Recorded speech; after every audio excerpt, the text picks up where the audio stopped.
Welcome everyone to AI for the Average Joe, Season 3, Episode 7.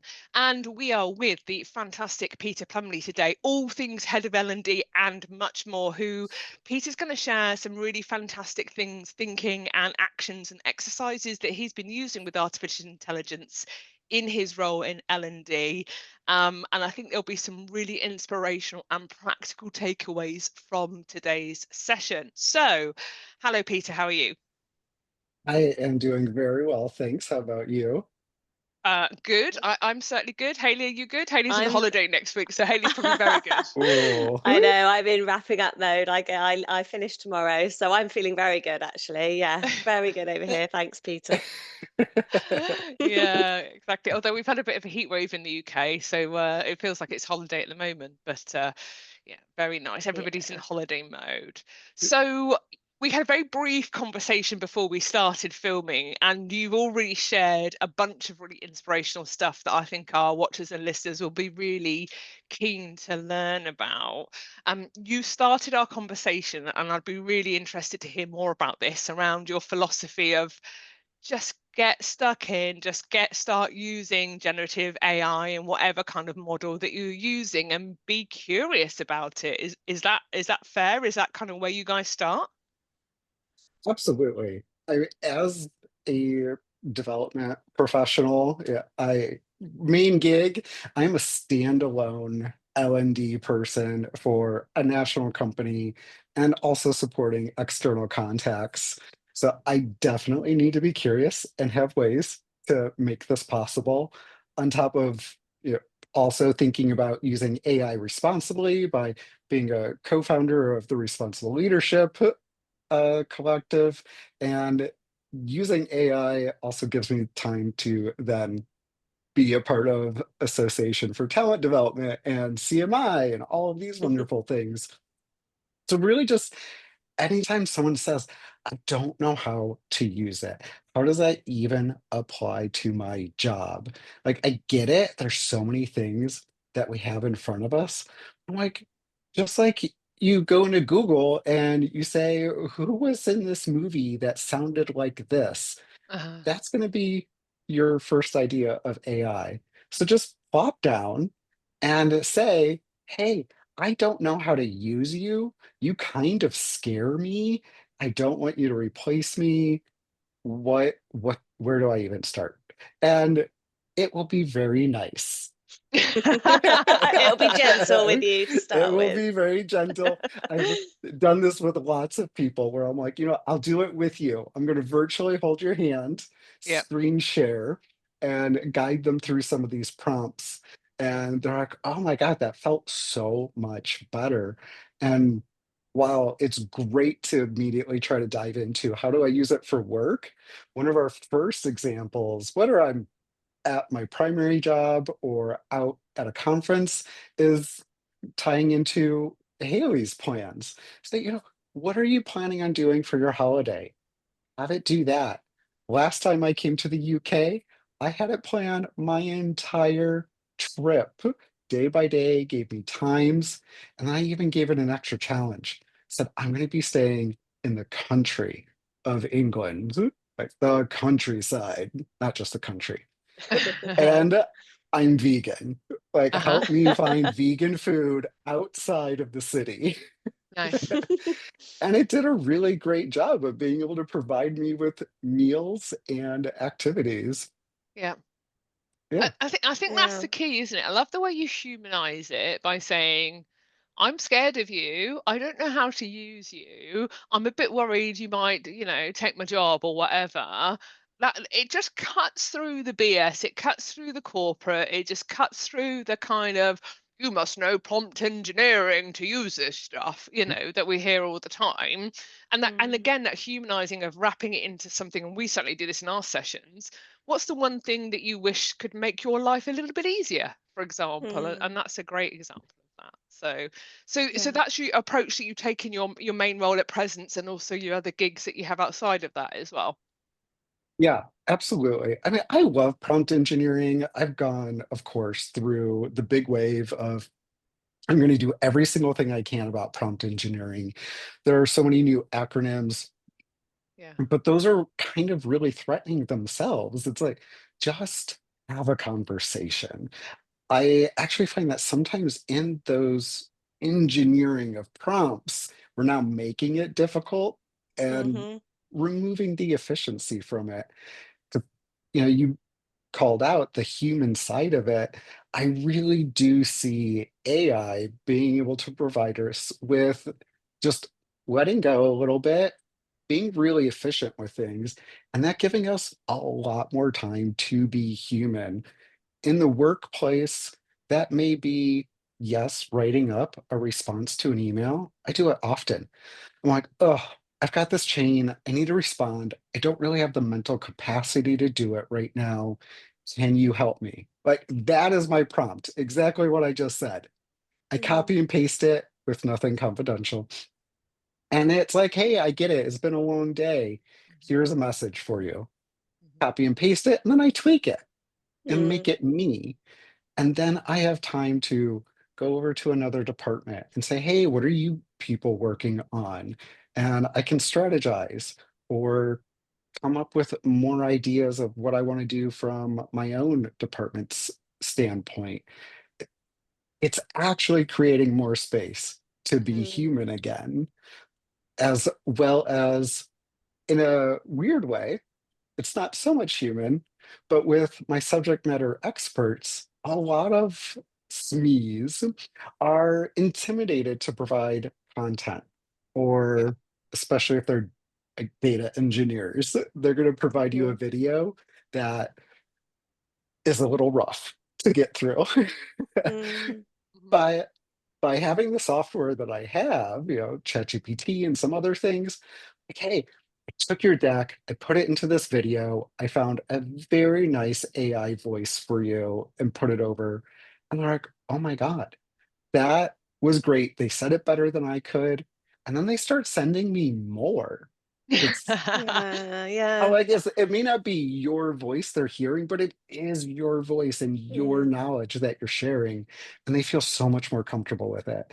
Because Mm. I know, I feel like, at least personally, I talk all day, I have to listen to myself all day, and I'm the first person to listen to my audio and go, "Oh, that's what I sound like to everyone?"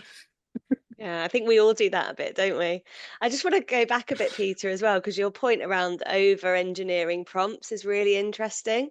Because I think a lot of what we're seeing at the moment is use this prompt for this, use this prompt for that, and you're seeing kind of all these things on LinkedIn, and I kind of look at that and think, oh, that's really helpful. I'll come back to it later. I screenshot it. It ends up in my photos. It then gets taken over by another 50 photos that I've taken of the kids, and then it gets lost, or I forget to, I might comment or like it, but where do I then go and find it?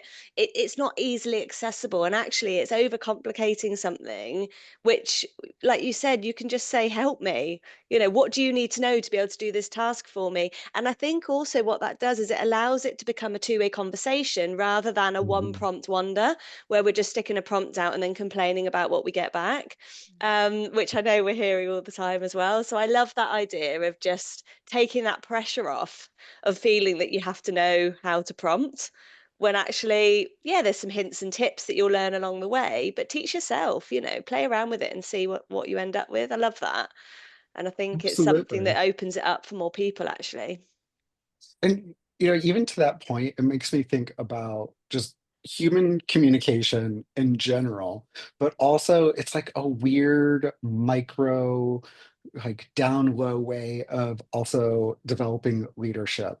Because another thing I try to tell people too is if you're working with an AI chat bot and you're not getting what you want, like it's time to stop and reflect. Mhm. If you can't get AI to do what you want, turn around and ask your assistant because they probably aren't going to be able to do it either. Like Uh-huh. you aren't communicating correctly. So while yes, I want people to go back out and talk to humans, it's a little bit of wow, my communication is not clear. And I think that can happen a lot when I start seeing middle and upper management start using AI and they're like, oh, it's useless. I'm like, well, that 5-word email structure you think is efficient, it shows that that's breaking down. That's really interesting. Yeah. Yeah, I think this stuff is a bit of a catchphrase of mine, but AI is not causing the problem. It's just shining the light on what human behavior already is in whatever, and we see that in issues with data protection, cybersecurity, people's behavior, management, leadership. Pick a topic, and AI is kind of shining a light on perhaps whether some of the great stuff and some of the not so great stuff. And I think clear communication, whether that's a load of corporate jargon that you can play bingo on. I remember at LV, the HR team constantly talked about kicking the tires. And someone who's very literal and neurodivergent, for the first 6 months, I didn't know what tires we were kicking. What the hell are we talking about? They talk about stress testing something. I'm like, why are we talking about kicking tires? What on earth does this mean? Yeah. So I think, to your point, what this will also help us develop is those wraparound human distinctive skills of clear, direct, polite conversation, and how to give a clear instruction, and how to ask a higher quality question that's more curious, and things like that. All the stuff that you can probably pull out of curriculum from leadership development courses that have been going on for 30, 40, 50 years. But now I think these kind of technologies are going to start to demand of us different skill sets, critical thinking, learning agility, for example, that we might actually have to start putting into practice and not just talking about. So again, there's Yeah. that light that's been shining on a lot of this stuff that AI is bringing us, that are actually these unforeseen benefits that we didn't see coming. Have you come across any of this stuff? As you mentioned, communication, is there anything else that, from a wraparound skill, you're kind of developing or working on or employed in one of your gigs that you've got? Yeah, and some of that definitely with audience building. I have been developing for I I don't mind being the age I am, but now I start hearing the number in which I use to say how long I've been doing it, and it gets scary. So I've been doing it for a long time. uh, But being able to pop in and even say for, hey, I am doing this for a group of salespeople who are at a broker for organic produce, but I also need it to be able to speak to a distributor.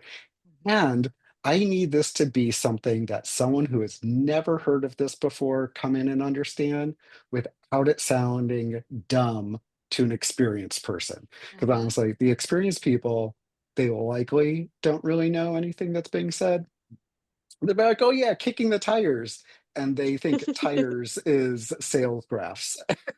Yeah, yeah, yeah. So it really helps to try to cross that language barrier. I've also employed it with reflecting on my own LMS and going back through course content and saying, where did I miss accessibility? Does this work Mm, for a person with this visual distinction? And if I think about invisible disabilities, what kind of pressure would this put on them? Because I may have a lot of experience in social services. It's really hard to continuously put yourself there and mm. think about what to do. And AI schooled me pretty hard when I showed it my alt text for images. And it was like, Okay.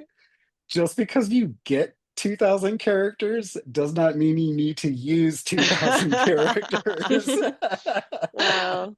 I love that. And it I feels love it. safer, right? Getting that feedback from AI than it does if you sent it to a colleague and asked for their feedback on the accessibility of your content. It would feel a little bit more uncomfortable, maybe. But I think when you get it just in plain English from AI, it cuts out all that mixed messages, all that trying to give the message in a certain way, and you're just hearing what you have to hear to make the changes. And I think that feels safer for lots of people.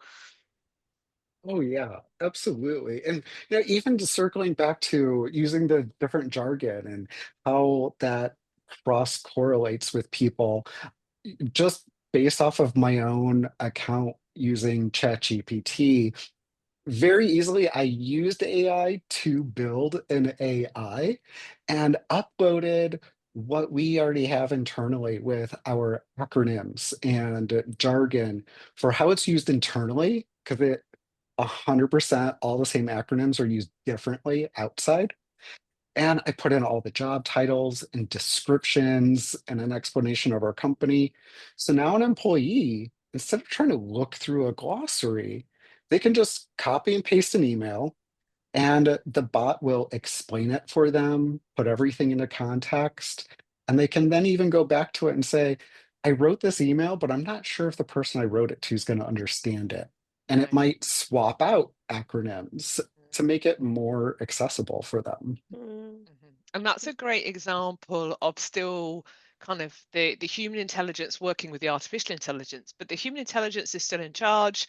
We're still responsible for that output, that quality checking. You know, like you said, you just didn't take just the first version and say that'll do. Actually, there were still some changes that were identified. And I think from a HR L&D perspective, certainly a people function perspective, you could maybe argue across many functions our roles are now going to elevate into the guardians of output and quality, and that's what we'll be accountable for, which, you know, arguably performance and L&D have always said that's what we should be measured on, by the way, not the amount of bums and seats that we have. That guardianship of output quality, performance, whatever your measure is, rather than, and I do cringe a little bit, and I'm sorry if you're a head of L&D that currently has a job in the market for a training consultant or a training designer.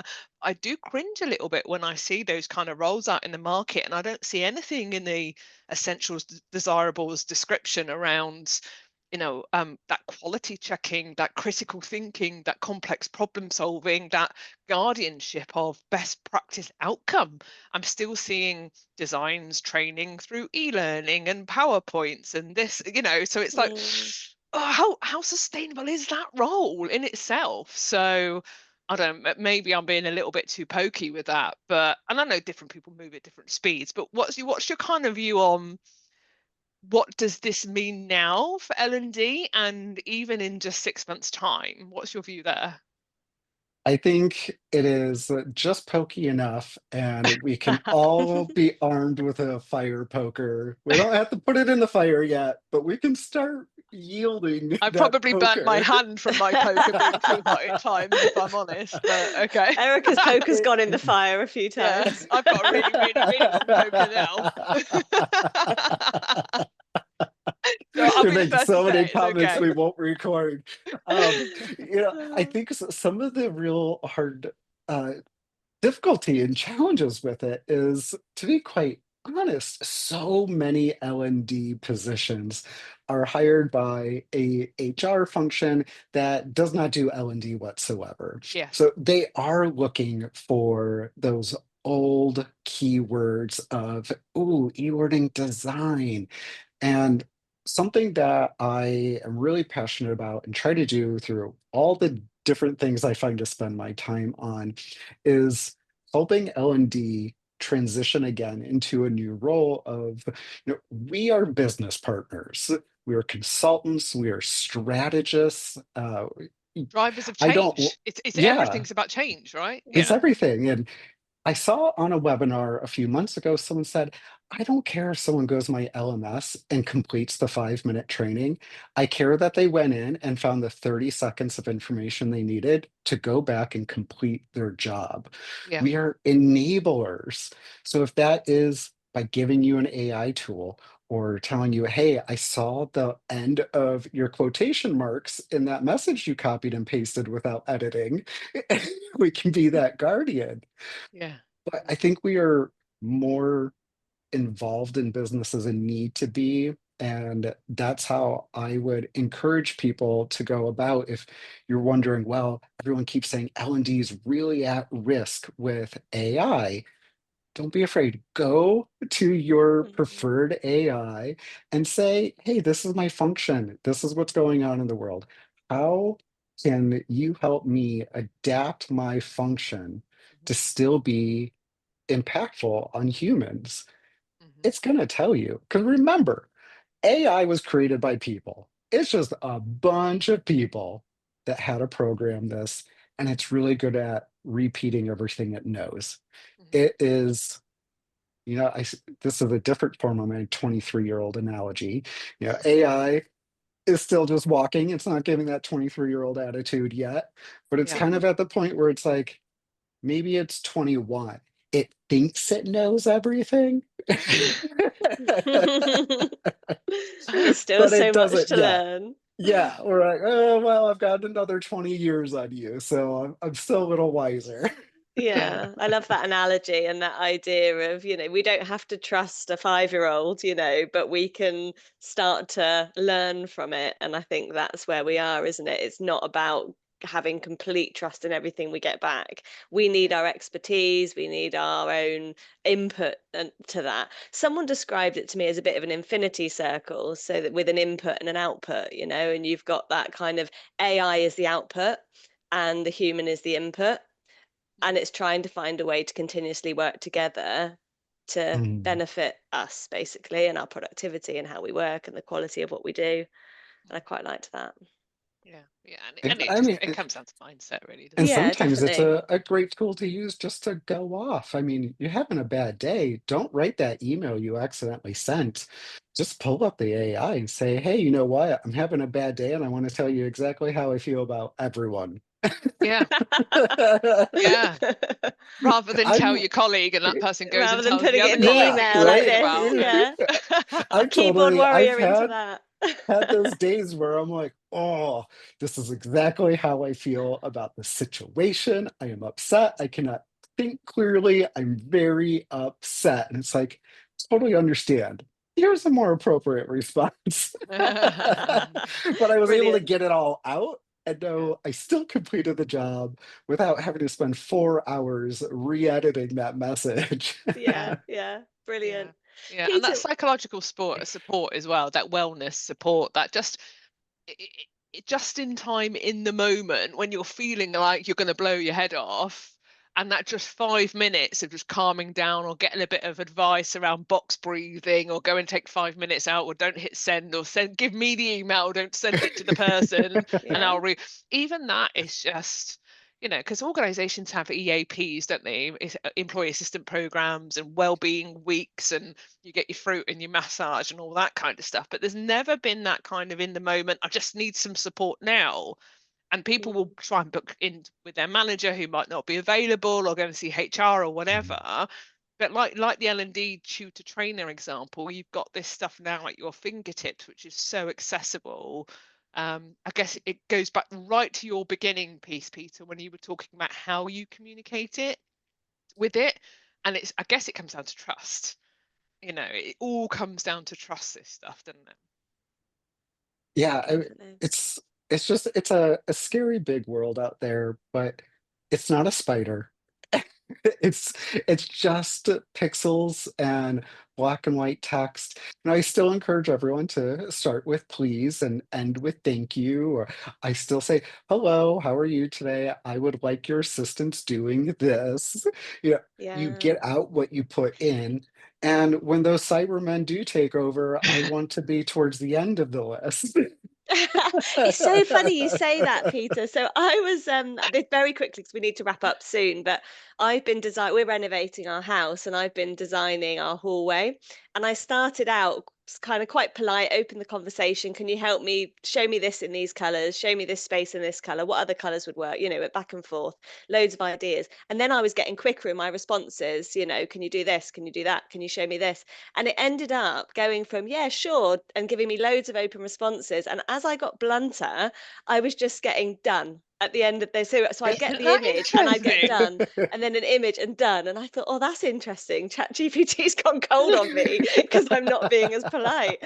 I don't know if I haven't done it enough to know if that's what it was, I but it wouldn't be really surprised intrigued if there's a me. nuance there of how it's been trained in to Yeah, reflect your behavior and communication style, because that's what we interesting. do as people, right? So, Yeah, Mhm. it did. I was like, oh, this is interesting. Anyway, we're going to be wrapping up soon, Peter, in terms of time. But what I'd really love you to be able to close off with, if you can, is just some tips, some hints. What would you say to somebody that's in this space of, I know it's there, everyone around me is starting to use it. What would you say to those people as some advice? You just have to start the conversation and dive in. They every AI under the sun is available with a free version of the account. And I have been able to mimic 99% of everything I do with my pro subscription with a free account. So there's not many barriers there. Just sit down, start typing, be honest, like, hey, I don't know how to use you. This is what I do, and I'm looking for ways for you to help me. And if you get responses that seem generic and you're like, I'm not inspired, then just respond back, I'm not inspired. What else can I do? It's that conversation Mm. you're having with, um, I don't want to say coach because coaches are so invaluable and I absolutely loved mine, but it's just there to guide you. You are the human and you are perfecting the craft of communication. So just remember, communicate clearly and take that clear communication back to your workspace with your colleagues. Yeah, I love that. great. What a great way to finish today's episode. Thank you so much. Peter, if people want to reach out to you, want to connect with you, want to learn more, what's the best way for people to do that? I am mostly on LinkedIn, but you can find me anywhere on the web with the handle the Peter Plumlee. So at the Peter Plumlee, Plumlee. Love it. Love it. Thank you so much. Such an inspirational, fun episode, I think it's fair to say. Thank you for your insight and wisdom. And I love what you shared has just felt so human, for want of a better phrase, I guess. So we have very technical episodes on Average Joe, and then we have very human episodes on Average Joe. And it just kind of is a great reminder of, you know, not to fall down the rabbit hole around and, natural language processing and prompt engineering and large language models and all the stuff we often talk about. We've talked about communication and mindset effectively, which from an L&D HR perspective, surely that's what we're all about. So thank you so much. Thank you so much, everybody, for watching today's episode. And we look forward to seeing you on the next one. Thank you so much. Thank you.